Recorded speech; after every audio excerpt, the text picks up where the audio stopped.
Hello दोस्तों, नमस्कार। कैसे हैं आप लोग? अगर आप भी प्रतियोगी परीक्षाओं की तैयारी कर रहे हैं तो आज का ये सेशन आपके लिए बहुत महत्वपूर्ण होने वाला है। आज हम वैदिक सभ्यता की सामाजिक, आर्थिक और धार्मिक संरचना को कॉन्सेप्ट के साथ पढ़ेंगे। अगर आपने एक बार मेरे साथ ये पढ़ लिया तो मैं वादा करता हूं कि एक भी प्रश्न आपका अगर इसके भीतर से आता है तो वो मिस नहीं होगा। हम ज्यादा बातचीत न करते हुए अपने टॉपिक पे आते हैं। सबसे पहले हम पढ़ेंगे सामाजिक संरचना को। ठीक है, सबसे पहले हम सामाजिक संरचना पढ़ेंगे, फिर हम आर्थिक जीवन पढ़ेंगे और फिर हम धार्मिक जीवन पढ़ेंगे। ठीक है, चलो शुरू करते हैं। सबसे पहले सामाजिक संरचना। सामाजिक संरचना में हम सबसे पहले देखेंगे, क्या देखेंगे साहब? जैसे कि हमेशा की तरह जब सामाजिक संरचना हम पढ़ते हैं तो सबसे पहले हम सामाजिक विभाजन देखते हैं। ठीक है, सामाजिक विभाजन। सामाजिक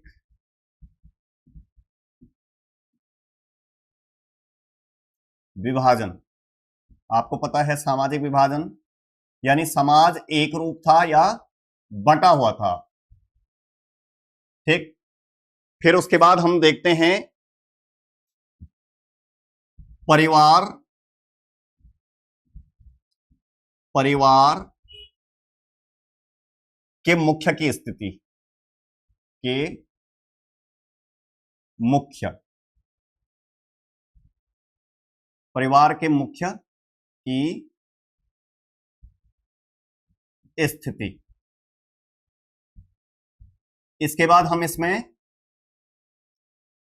पढ़ेंगे महिलाओं की स्थिति। उत्तर वैदिक काल में महिलाओं की क्या स्थिति रही थी?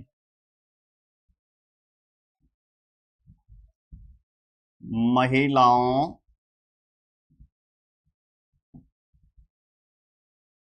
की स्थिति, थोड़ा इसको ठीक कर लेते हैं। मुख्य की स्थिति और महिलाओं की स्थिति। ठीक है, और लास्ट में हम देखेंगे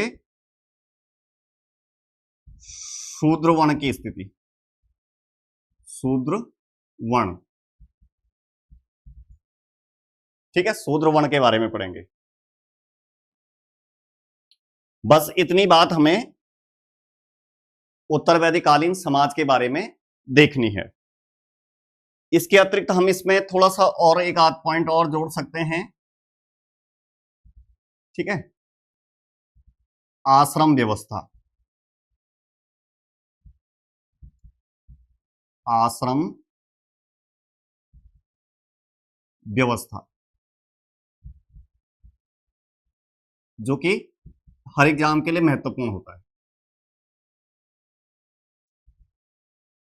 चलिए अब हम इन पर एक एक करके बातचीत करने की कोशिश करेंगे। ठीक है, बातचीत करेंगे इस पे। तो सबसे पहले हम देखते हैं कि ऋग्वैदिक काल में जो समाज था, समाज जो था उसमें बहुत ज्यादा विभाजन नहीं था, यानी वर्ण व्यवस्था जटिल नहीं थी। हमने ये देखा ऋग्वैदिक काल में। उत्तर वैदिक काल तक आते आते आर्य समाज स्पष्ट रूप से चार वर्णों में विभक्त हो गया। ठीक है, ये चार वर्ण कौन कौन से थे? ये चार वर्ण थे, जैसे कि हम जानते हैं, ये चार वर्ण थे ब्राह्मण, ब्राह्मण वर्ण, ऐसे लिख देते हैं इसको, ब्राह्मण वर्ण,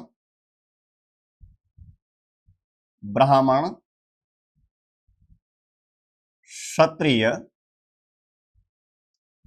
क्षत्रिय, वैश्य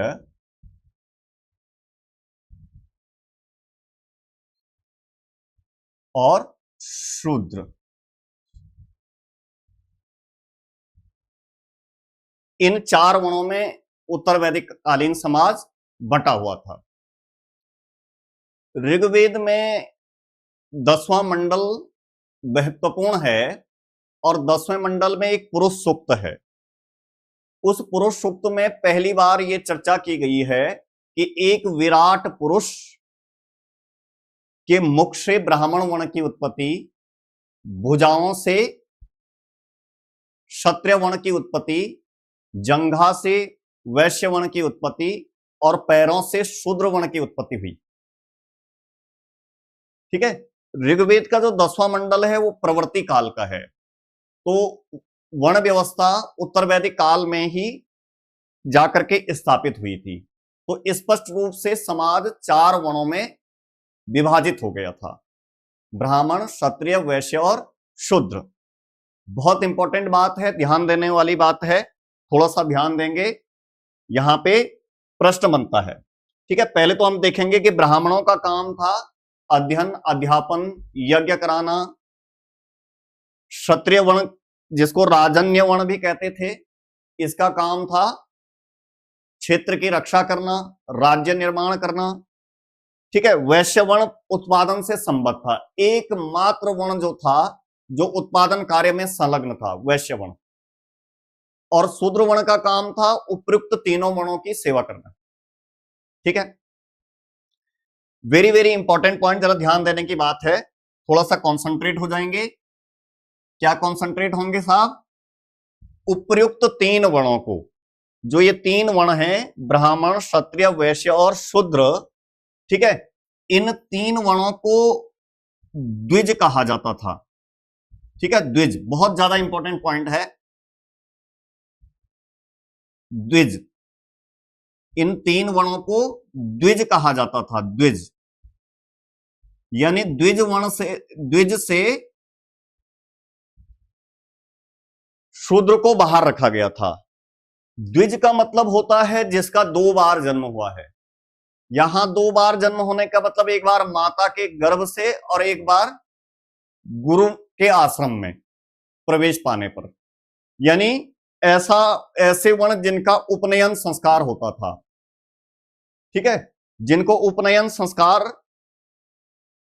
का अधिकारी माना जाता था, उनको द्विज कहा जाता था। तो यहां प्रश्न पूछा जाता है कि इसमें से कौन सा वर्ण द्विज के अंतर्गत नहीं आता था? तो शूद्र वर्ण द्विज में नहीं आता था। शूद्र वर्ण उपनयन संस्कार का अधिकारी नहीं था। ब्राह्मण, क्षत्रिय और वैश्य को उपनयन संस्कार का अधिकार दिया गया था, इसलिए ये द्विज में शामिल नहीं था। इतनी बात स्पष्ट है। ठीक है, उसके बाद हम देखते हैं कि परिवार के मुख्य की स्थिति क्या थी। उत्तर वैदिक काल तक आते आते भी जो परिवार था वही समाज की सबसे छोटी इकाई बनी रही। परिवार का प्रमुख कुलप कहलाता था, कुल का प्रमुख, और ये शक्तिशाली था, यानी इसके पास काफी शक्ति थी, इतनी शक्ति थी कि ये अपने पुत्रों को घर से बाहर भी निकाल सकता था। ऐसी कहानियां मिलती हैं उत्तर वैदिककालीन ग्रंथों में। इसके अतिरिक्त इस काल में भी ऋग्वैदिक काल की तरह समाज पितृसत्तात्मक था, यानी समाज में पुरुष भाव की प्रधानता थी।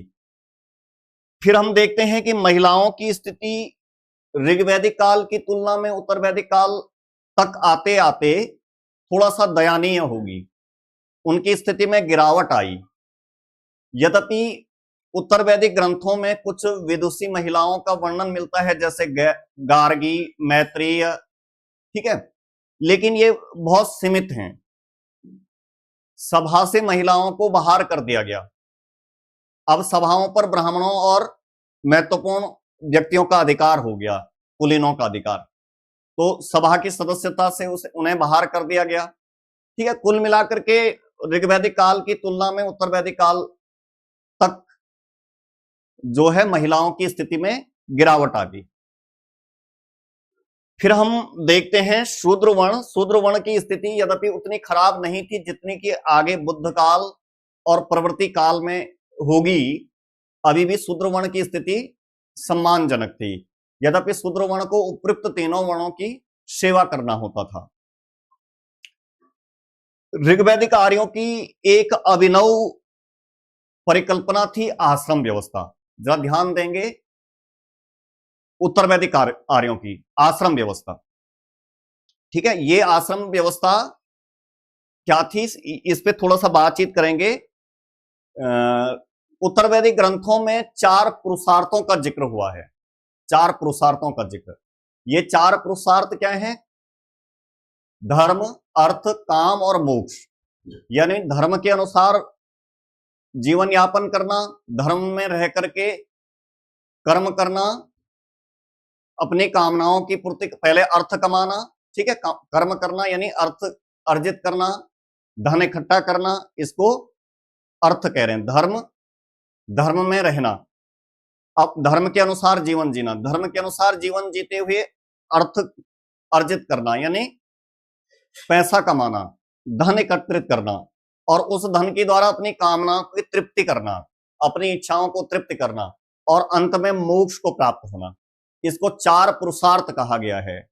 ये पुरुषार्थ बहुत उच्च कोटि की परिकल्पना थी। यहां प्रवृत्ति और निवृत्ति के बीच का सामंजस्य था।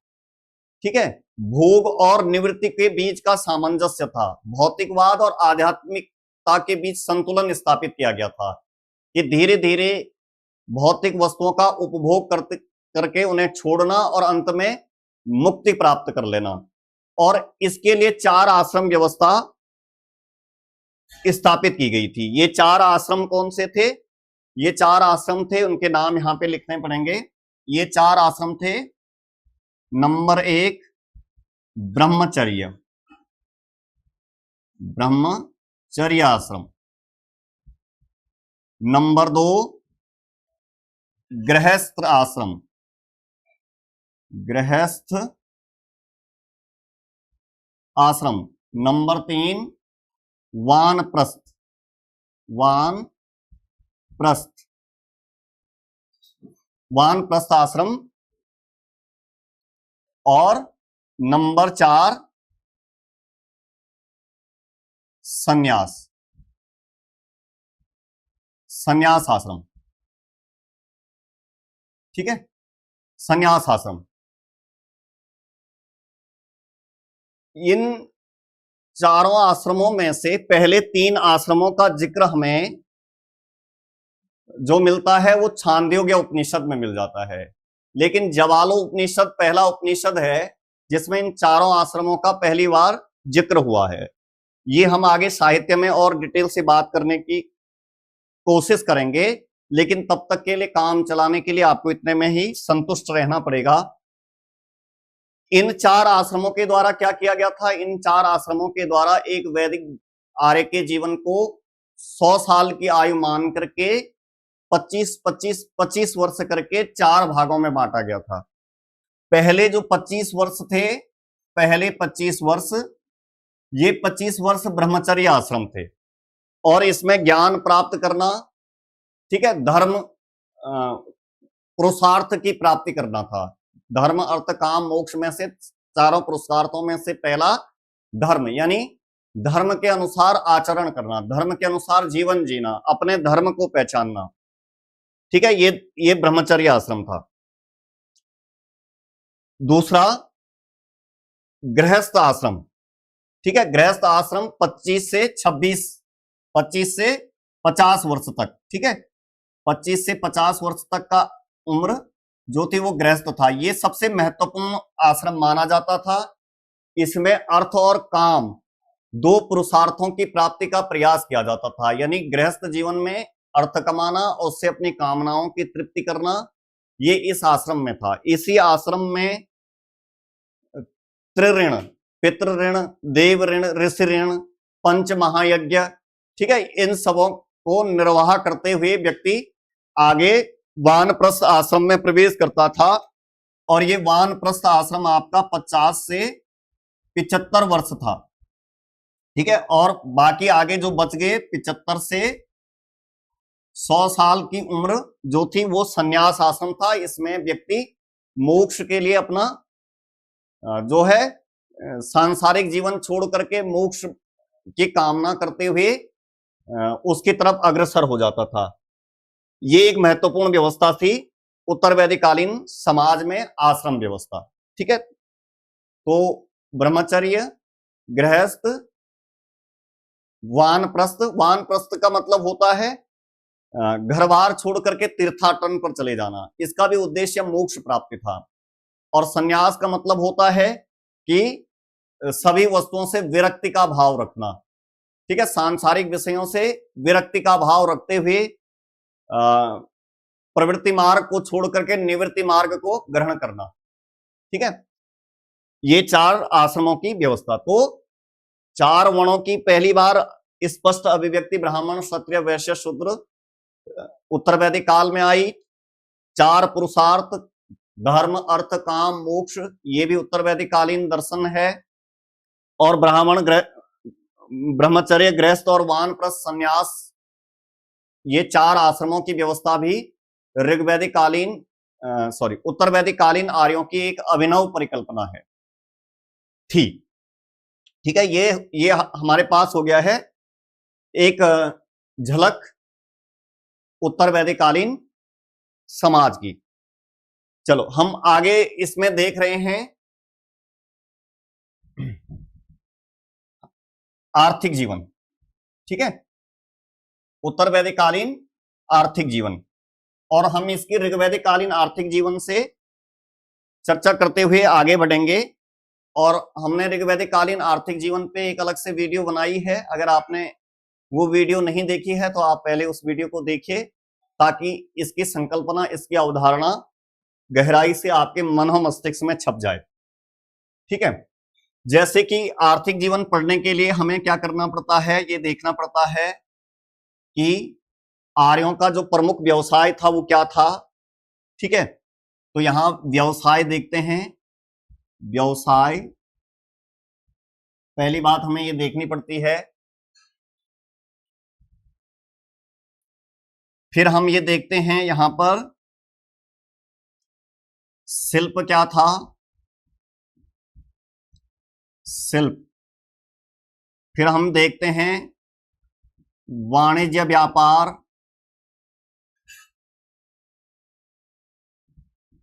व्यापार। और फिर हम इसमें देखते हैं विनिमय का माध्यम,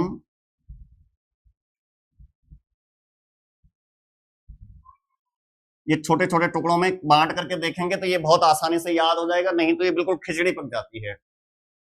विनिमय का माध्यम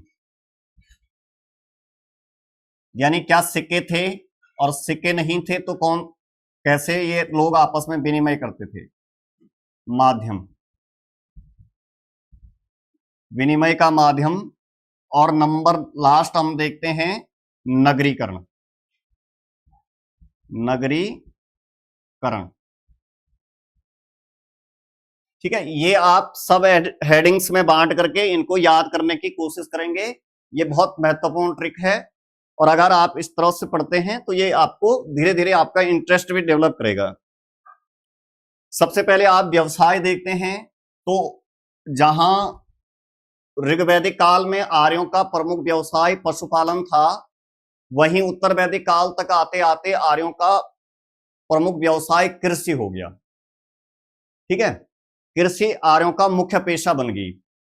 और जैसे कि हम जानते हैं कि इस काल तक आर्य पंजाब से गंगा यमुना दोआब में बस गए, और ये एक उर्वर क्षेत्र था और कृषि के लिए महत्वपूर्ण था। जैसे कि आप ये भी जानते हैं, पिछली वीडियो में हमने ये भी डिस्कस किया था, अगर आपने वो नहीं देखा तो वो देखिए, उत्तर वैदिक कालीन राजनीतिक विस्तार। तो वहां हमने देखा कि उत्तर वैदिक काल तक आते आते लोहे की खोज हो चुकी थी। तो लोहे की खोज और उर्वर गंगा यमुना मैदान, इन सब ने कृषि की महत्ता को स्पष्ट कर दिया और कृषि का विकास हुआ, ठीक है। तो कृषि आर्यों की प्रमुख पेशा बन गई। जहां ऋग्वैदिक काल में हम खाद्यान्न के रूप में एक ही फसल यव की चर्चा सुनते हैं, यहां हमें कई फसलों का नाम सुनने को मिलता है। ये आपको याद करने हैं। कौन कौन सी फसलों के नाम सुनने को मिलते हैं उत्तर वैदिक काल में? नंबर एक यव, जिसकी पहचान हम जौ से करते हैं, जौ से। यव जौ। नंबर 2 चावल, चावल का जिक्र होने बैठ जाता जिसको व्रीहि कहा गया है वैदिक ग्रंथों में। नंबर 3 गेहूं, गेहूं का जिक्र मिलने बैठ जाता है और गेहूं की पहचान हम करते हैं गोधूम से। ठीक है, गोधूम कहा गया है। ये टर्म्स आपको याद करने हैं। ऋग्वैदिक का उत्तर वैदिक काल में गेहूं का जिक्र मिलने बैठ जाता है जिसको वहां संस्कृत में गोधूम कहा गया है। गन्ने का जिक्र मिलने बैठ जाता है, गन्ने का जिक्र, गन्ना, सुगर केन, गन्ना, और गन्ना को वहां पर इक्षु कहा गया है।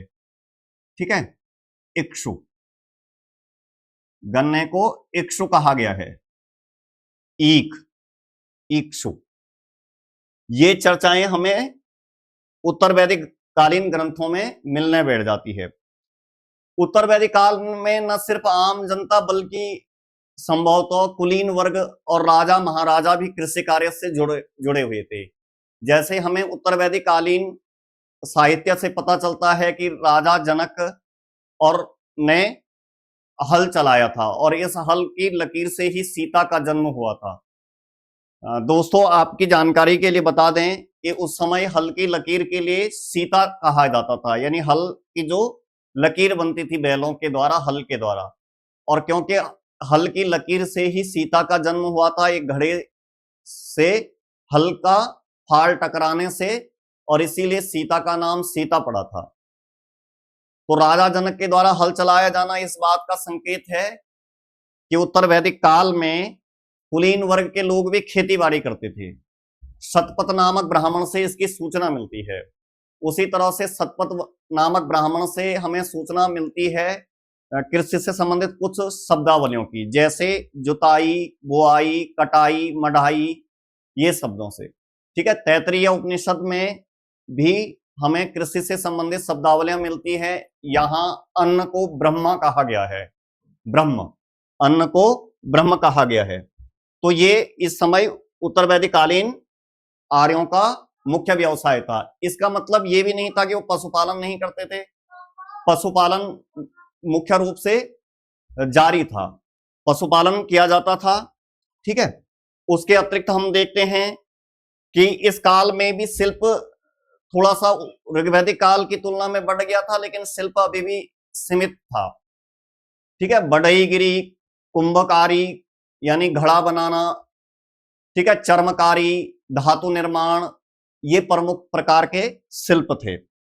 वाणिज्य व्यापार पर दृष्टि डालें तो इस समय तक जो वैश्य वर्ण था वो वाणिज्य व्यापार से जुड़ गया था। ठीक है, ऋग्वैदिक काल में वाणिज्य व्यापार से पणि नामक जाति जुड़ी हुई थी, और पणि एक गैर आर्य जाति के लिए शब्द आया है ऋग्वेद में, जो अपनी संपन्नता के बावजूद अपनी कंजूसी के लिए ऋग्वेद में बहुत प्रसिद्ध थे। ऋग्वेद में कहा गया है कि ये इनका अक्सर आर्यों के साथ तनावपूर्ण संबंध रहते थे, क्योंकि ये अक्सर आर्यों की गायों को चुरा करके ले जाते थे। लेकिन उत्तर वैदिक काल तक आते आते व्यापार वाणिज्य में शूद्र वर्ण संलग्न हो गया। तो दोबारा थोड़ा सा व्यवस्थित करने की कोशिश करेंगे। ऋग्वैदिक काल में पणि नामक जाति, जो कि गैर आर्य जाति थी, वो वाणिज्य व्यापार से जुड़ी हुई थी। उत्तर वैदिक काल में शुद्ध जो है वैश्य वर्ण जो है पूरी तरह से वाणिज्य व्यापार में जुड़ गया। ठीक है साहब, विनिमय का माध्यम इस समय भी नियमित सिक्के प्रचलन में नहीं थे। अभी भी वस्तु विनिमय पद्धति की तरह के द्वारा चीजों की अदला बदली हो जाती थी। ठीक है, तो विनिमय का माध्यम वस्तु विनिमय पद्धति थी। ठीक है, वस्तु विनिमय, वस्तु विनिमय था, विनिमय। यद्यपि हमें कुछ सिक्कों की चर्चा भी सुनने को मिलती है, प्रमुख सिक्के, लेकिन ये नियमित सिक्के नहीं थे। जैसे हमें निष्क शब्द मिलता है। निष्क जो ऋग्वैदिक काल से ही प्रचलन में था, यह एक आभूषण था गले का और जिसका लेन देन में प्रयोग किया जाता होगा, लेकिन ये नियमित नहीं था, रेगुलरली यूज नहीं किया जाता था जैसे वर्तमान करेंसी यूज की जाती है। शतमान नामक शब्द से ये जानकारी मिलती है कि 100 गायां विनिमय का एक स्टैंडर्ड माध्यम रही होंगी। 100 गाय एक यूनिट होती होगी, उसके बदले लेन देन होता होगा, पर यह भी कभी कभार ही होता होगा। ये दो सिक्के ऋग्वैदिक काल से प्रचलन में थे, लेकिन उत्तर वैदिक काल तक आते आते एक और सिक्के का जिक्र मिल जाता है, कृष्णल। कृष्णल, ठीक है साहब। यहां एक बात और है कि जहां ऋग्वैदिक काल में सुवर्ण और अयस नाम, दो नाम धातुओं के लिए आए हैं, सुवर्ण और अयस। प्लीज ध्यान दीजिए, उत्तर ऋग्वैदिक काल में धातुओं के लिए दो शब्द आए हैं ऋग्वेद में, सुवर्ण और अयस। यहां सुवर्ण की पहचान सोने से की गई है और अयस की पहचान कांसा, तांबा या पीतल से की गई है, तांबा या पीतल। लेकिन अभी भी लोहे की खोज नहीं हुई थी, लेकिन उत्तर वैदिक काल में सुवर्ण के अतिरिक्त एक श्याम अयस, सुवर्ण अयस और श्याम अयस, श्याम का मतलब काला, कृष्ण काले रंग का, जैसे श्याम सुंदर, ठीक है। कृष्ण के लिए श्याम सुंदर इसलिए कहा जाता कि उनका श्याम वर्ण था, काला वर्ण था, इसलिए उन्हें श्याम सुंदर कहते थे। श्याम और सुंदर, कितनी सुंदर बात है, ठीक है। गौरवर्ण को हम सुंदर मानते हैं पश्चिमी सभ्यता के प्रभाव में आकर के, लेकिन दोस्तों जो भारतीय संस्कृति है वहां सबसे सुंदर देवता की परिकल्पना श्याम वर्ण में की गई है, ठीक है। श्याम सुंदर भगवान कृष्ण के लिए हर मां चाहती है कि उसका बेटा कृष्ण की तरह हो, हर प्रेमिका चाहती है कि उसका पति कृष्ण की तरह नटखट हो, ठीक है। और ये एक संपूर्ण अवतार माने जाते हैं सनातन धर्म परंपरा में, और हमारे यहां श्याम वर्ण में इनकी पूजा की जाती थी। खैर बहरहाल उस तरफ बढ़ के हम जाएंगे नहीं, हम इधर अपने टॉपिक की तरफ आते हैं क्योंकि क्लास पे डाइवर्ट हो जाती है। हम इसी में आते हैं और हम देखते हैं कि उत्तर वैदिक काल में धीरे धीरे जो ग्रामीण आर्य सभ्यता थी वो अब नगरीकरण की तरफ बढ़ रही थी। यद्यपि हम उत्तर वैदिक काल में भी कोई ऐसे खास नगर नहीं पाते हैं, फिर भी दो नगरों का जिक्र, दो साइट ऐसे हैं, दो स्थल ऐसे हैं, हस्तिनापुर, हस्तिनापुर और कौशाम्बी। हस्तिनापुर और कौशाम्बी, भी नहीं होगा, बी होगा, कौशाम्बी।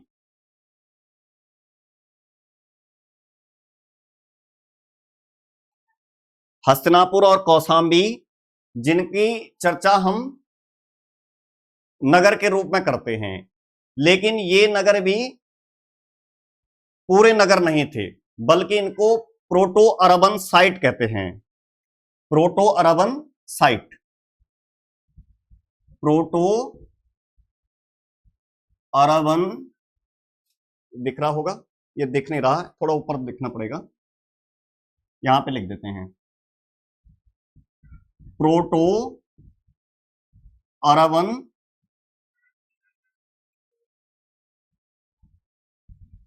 साइट, यानी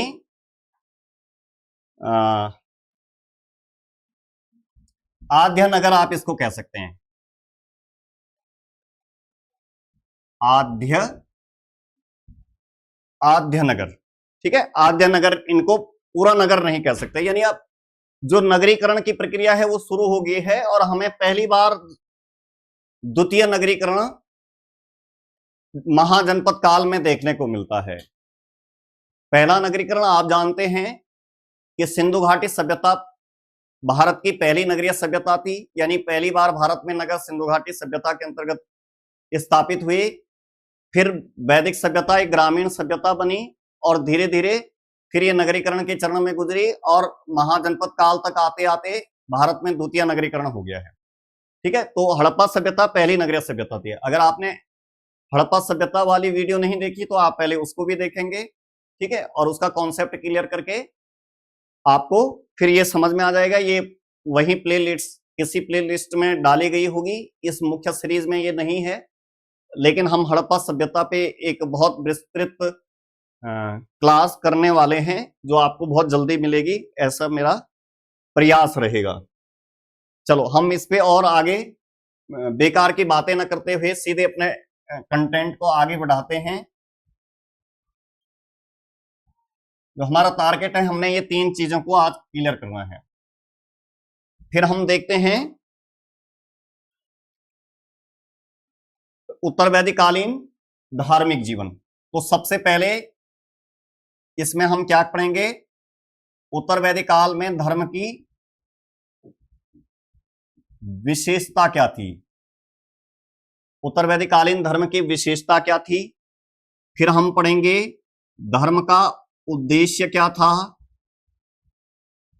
उद्देश्य। फिर हम देखेंगे देवता। फिर हम देखेंगे उपासना की विधि। बस आप ऐसे पहले इनको सब हेडिंग्स में तोड़ दीजिए और फिर ये बहुत आसान हो जाएगा। तो सबसे पहले विशेषता, उत्तर वैदिक कालीन धर्म की विशेषता सारी वही रही जो ऋग वैदिक कालीन धर्म की थी, यानी प्रकृति की पूजा, देवताओं का मानव रूप में पूजा जाना, पुरुष भाव की प्रधानता, यह मुख्य विशेषता यहां भी रही। उद्देश्य भी वही रहा जो ऋग वैदिक कालीन आर्यों का था, यानी भौतिक सुखों की प्राप्ति, धन धान्य की वृद्धि, पुत्र प्राप्ति, पशु प्राप्ति, ठीक है, आनंदमय और अहलौकिक जीवन के लिए ये प्रार्थना यज्ञ वगैरह वगैरह किया करते थे। उद्देश्य भी वही रहा। देवताओं की स्थिति में परिवर्तन आ गया। जहां ऋग्वैदिक काल में इंद्र, अग्नि, वरुण महत्वपूर्ण देवता थे, वहीं इस काल तक आते आते इंद्र का महत्व कम हो गया और इंद्र की जगह पे प्रजापति विस्थापित हुए। तो देवताओं में इंद्र का स्थान प्रजापति ने ले लिया। प्रजापति, ध्यान रखेंगे, ये प्रश्न एग्जाम में बार बार रिपीट होता है। प्रजापति ने ले लिया और साथ में रुद्र की स्थिति भी महत्वपूर्ण हुई। यद्यपि रुद्र यानी शिव का रूप हमें ऋग्वेद में भी रुद्र की चर्चा है, लेकिन वहां इतने महत्वपूर्ण देवता नहीं थे। यहां रुद्र महत्वपूर्ण हो गए और विष्णु की स्थिति पहले से भी मजबूत होगी। विष्णु तो प्रिय विद्यार्थियों, दर्शकों, अगर आपको पता नहीं है तो ये बात हम आज जानेंगे कि त्रिदेव की जो संकल्पना थी, जिसको हम बाद में ब्रह्मा विष्णु महेश के रूप में आज पूछते हैं, उसका आधार एक तरह से देखें तो उत्तर वैदिक काल में निर्मित हो गया था।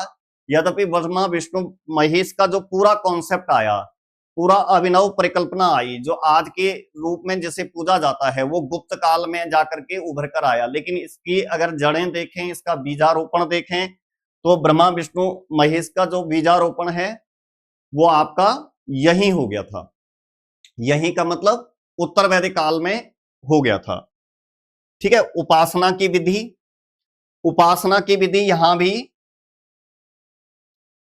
प्रार्थना रही। प्रार्थना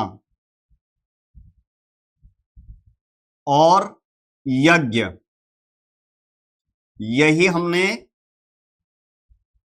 ऋग्वैदिक काल में भी देखा था। लेकिन उत्तर वैदिक काल तक आते आते प्रार्थना की जगह पे यज्ञ पर ज्यादा महत्व दिया जाने लगा। कर्मकांड बढ़ गया, पशुओं की बलि दी जाने लगी, मंत्रोच्चारण पे अधिक बल दिया जाने लगा और मंत्रोच्चारण में अशुद्धि को विनिष्ट या अनिष्ट होने से जोड़ा गया। और ये क्योंकि जो क्लासिकल संस्कृति थी ये केवल ब्राह्मण वर्ण जानता था, इसलिए ब्राह्मण वर्ण की आर्थिक स्थिति मजबूत हुई और अन्य वर्ण धीरे धीरे पिछड़ गए। यही वजह है कि आगे ब्राह्मण वर्ण के विरुद्ध एक सामाजिक आंदोलन हुआ, जिसको हम आगे पढ़ेंगे बौद्ध धर्म और जैन धर्म के रूप में। आप देखेंगे कि ये बौद्ध धर्म के संस्थापक महात्मा बुद्ध और जैन धर्म के संस्थापक, वास्तविक संस्थापक महावीर स्वामी, ये दोनों क्षत्रिय वर्ण से थे और इन्होंने वैदिक धर्म, वैदिक कर्मकांड और वेदों की दैवीय अस्तित्व को चुनौती दी। तो ये जो आपको हमने एक विस्तृत जानकारी दी, उम्मीद है कि ये आपको लाभ पहुंचाएगा, निश्चित रूप से पहुंचाएगा। ठीक है, ऐसा मेरा विश्वास है। और अगर आप इस चैनल पे नए हैं तो प्लीज आप इसको सब्सक्राइब करिए, आप इसको शेयर करिए, लाइक करिए, जिससे मनोबल बढ़ेगा। और इसका उद्देश्य मुख्य रूप से मैं आपको दिल से कहूं तो हमारा उद्देश्य है कि सब तक इस तरह के अवसर पहुंचे, जिसके पास पैसा है नहीं है, सबको कॉम्पिटिटिव एग्जाम के लिए बहुत बढ़िया तरीके से जो है गाइडेंस मिले, कंटेंट मिले, क्या पढ़ना है, क्या छोड़ना है, कैसा पढ़ना है, ये मिले। और अगर आप इसमें सहयोग दे पाए मेरे साथ तो आप भी इसके पुण्य के भागीदार होंगे निश्चित रूप से। चलो, जय हिंद दोस्तों, नमस्कार, मिलते हैं अगली वीडियो में।